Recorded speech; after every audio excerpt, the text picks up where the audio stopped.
Hi friends, இந்த வீடியோவில் வந்து நம்ம என்ன பார்க்க போகிறோம் அப்படின்னு கேட்டிங்கன்னா, புறநானூறு படத்துலேருந்து சூர்யா விலகிறதுக்கு காரணம் என்ன அப்படின்றது இப்போ வந்து நியூஸ் கிடச்சிருக்குங்க. ஸோ அதை பற்றி அந்த வீடியோ டீட்டெயிலாக பேச போகிறோம். இப்போ வந்து நம்மளோட சூர்யாவும் அண்ட் சுதா கோங்கராவோட கூட்டணியில் ஆல்ரெடி வந்து பிரம்மாண்டமாக உருவான திரைப்படம் தான் சூரரை போற்று. ஸோ இந்த திரைப்படம் வந்து சூர்யாவோட கரியரில் பெஸ்ட் அப்படின்னு சொல்லலாம்.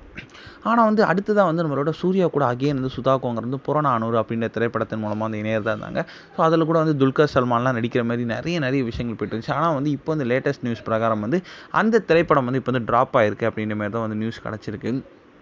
இப்போ வந்து அந்த திரைப்படத்தில் சூர்யாவுக்கு பதிலாக வந்து நம்மளோட சிவகார்த்திகேயன் வந்து கமிட் ஆகிருக்காராம். அதுக்கு தான் வந்து இன்றைக்கி பட பூஜையெல்லாம் போட்டிருந்தாங்க. SK25 அப்படின்ட்டு. அவருக்கு வந்து வில்லனா ஜெயம் ரவி அண்ட் நம்மளோட சிவகார்த்திகேயனோட தம்பியாக அதர்வாவும் நடிக்கிறாங்க இந்த திரைப்படத்தில். ஸோ இப்போ வந்து நம்மளோட சூர்யா ஃபேன்ஸ் எல்லாருமே வந்து இந்த ஒரு விஷயத்தை தான் கேட்டுட்டு இருக்காங்க, ஏன் சார் இந்த திரைப்படத்தை வந்து விட்டீங்க அப்படின்ட்டு.